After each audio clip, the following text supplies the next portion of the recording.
Hello hi नमस्कार welcome to our channel moms blog. आज मुझे रक्षाबंधन स्पेशल गोटे स्वीट रेसिपी नहीं आसी जोटा कि बेंगली मानकर अति प्रिय जोटा को से माने कहते काचा गोला।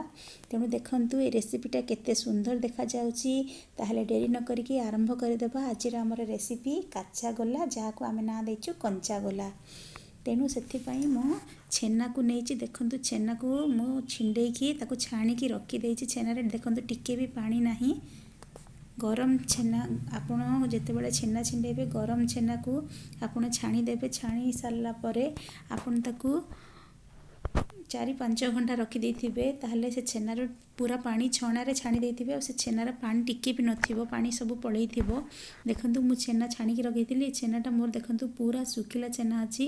देखंतु पूरा सुखिला अछि झरझर हेकी छेनाटा होउची। तेणु ताकू छेना गुडाक सब छेना गुडाकू मु एमती चकटी देबी। जोटा तार बिंडा अंश थिबो सब भांगी जिवो। सब छेना को पूरा मु हाथ रे एमती दली दे सारा पर ताकू छेना को मु समान 2 भाग कर दूची। अधा छेना को गोटे गिनारे मु बाहर कर रखी दूची। इटा मु पछरे यूज करी। आगे अधा छेना मु तैयारी करी। तेणु प्रथम अधा छेना को भल भाव ताकू देखु मु दली दूची जमती कि से टिके भी बिंडा अंश रही पूरा पूरा चिकन हो जिवो। से हिसाब से आमको दलिबाकू पड़िबो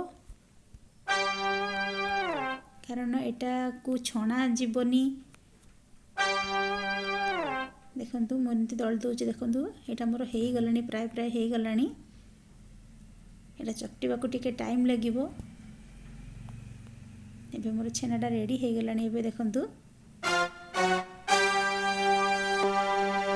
देखि परथबे आपण पूरा चिकन हो जाई छेनाटा। वर्तमान यही छेना रे ही आमे हमर पागड़ा प्रस्तुत करिबा। सेति देखंतु मो मिल्क मेड नहींची। एबे गोटे पैन टे गैस रे बसैची। गैस टा मु ऑन करिनी एवं से छेना गुडा को मु ऐड करि दउची। तापर एथिरे मु 2 चम्मच मिल्क मेड ऐड करि देबी। आपण जदि चाहिबे एथिरे चीनी ऐड करि परिबे। चीनी न ऐड कले भी चलिबो कारण मिल्क मेड टा मीठा थाए। तेणु चीनी न ऐड कले भी चलिबो। एथिरे मु एबे गोटे चम्मच ही चीनी ऐड करूची। चीनी ऐड करके मुझे घाटी देवी। एबे मु गैस टा ऑन कली। प्रथम मु गैस टा ऑन कर नथिली। एबे मु गैस टा को ऑन करके ताकू एमती कंटिन्यूअसली घाटीबाकू पड़िबो।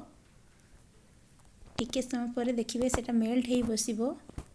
देखंतु एबे सेटा मेल्ट हेई बसिलानी। ताकू एमती कंटिन्यूअसली घाटीबाकू पड़ुथिबो जेमती सेटा तळे न लागि जाए।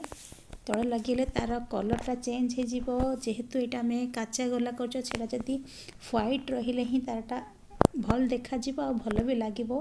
तेणु मु सी मांचरे एटा एमती घाटी दउची। एटा गाढ़ा हैला पर्यंत ताकू घाटीबाकू पड़िबो। टिके समय पर एटा गाढ़ा हे जिवो। जेहेतु एटा मोर छेनाटा पूरा सुखिला थिला तेणु देखंतु एटा मोर गाढ़ा हे गलानी। एटा मोर एबे पूरा रेडी हे गलानी। एबे ताकू मु गोटे प्लेट को बाहर कर देबी। देखंतु एटा पूरा रेडी हे जाई जेबे मैं ताको प्लेट को बाहर कर दोची। ताको ठंडा हवा पई छाड़ी देबी।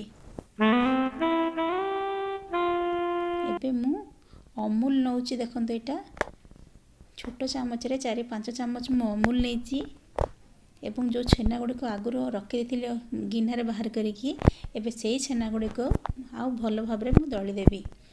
जोटा को एबे मु मिल्क मेड देखि तैयारी करथिले देखंतु सेटा मु साइड रखी। सेटा को मु टिके टिके मिसेई की ए छेना रे दली दउथिबी। आपण चाहिए एका बेले भी मिसई परिबे काले सेटा पानिया हे जिवो। किंतु मो छेना तो बहुत सुखिला अछि तेणु मो सब जाक ताकू एका बेले भी ऐड कर देबी। देखो एटा मोर पूरा सुखिला अछि। एबे मु गोटे पोटैटो मैशर नेबी आ ताकू भलो भाबरे दली देबी। आपण चाहिए हाथ रे भी दली करि परिबे। देखंतु मोटे पोटैटो मैशर नेची ताकू एमती दली दउची जे सेटा भलो भाबरे मिसि जिवो।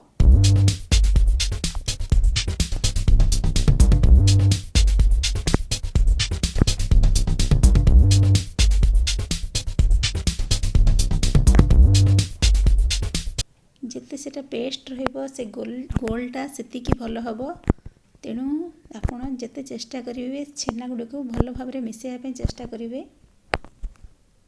देखो यहाँ भी रेडी हो देखो पूरा चिकन हो पूरा रेडी हो गला। एवं मुझे तार सेप देदेवी। देखो गोटे चामच नहीं से चामच हिसाब से मुझे गोल गोल बाहर कर सेप दूसरी। आपड़ चाहिए निजे निजे मन जापर गोलटा केते बड़ दरकार से हिसाब से भी आप गोल करें। तापर मुझे अमूल रे एमती बुड़े देकी रखिदेवी। यहाँ करवाटा बहुत सहज आ बहुत टेस्टी थाए। आपण मैंने राखी पूर्णिमा यही रेसिपीटा करेंगे आउ भाई मान को राखी पिंधेबे। देखते सब गोल गुड़ाक मुझे रेडी देखो केते सुंदर चिकनिया गोल हो कारण मुझे बहुत भल भाव में छेना गुड़िक दली देती तेणु गोलटा मोर पूरा चिकन होबे मु अमूल रे ताकू एमती बुड़े रखिदेवी। एबे मोर से गिनारे रखिले मते टिके प्रोब्लेम है तेणु अमूल गुड़ाक मुझे प्लेट को ढाली देवी। तापर ताकू ये छेनार बॉल्स गुड़ाक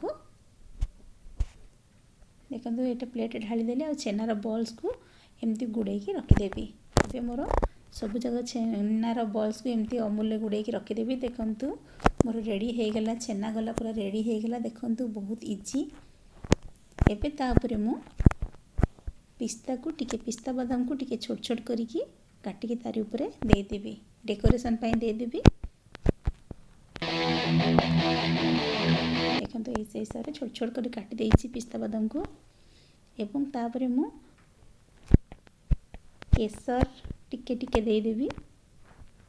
मो पाखे केसर थिला तेणु मु तापर गोटे गोटे केसर दे दूची। एबे मोर कच्चा गलाटा पूरा रेडी हो गले। आपन देखि जानि परथे बहुत सहज आउ निजे ट्राई करिवे। जदि आपन को मोर वीडियोटी भल लागिथिबो ताले लाइक शेयर आ सब्सक्राइब कर देबे। पुणी गोटे नुआ वीडियो नहीं कि मो पुणी काली आसीबी। देखंतु छेना कच्चा गलाटा केते सुंदर देखा जाउची पूरा व्हाइट व्हाइट देखा जाउची। आपण राखी पूर्णिमा रे एमती करी करंतु समस्त खुआंतु।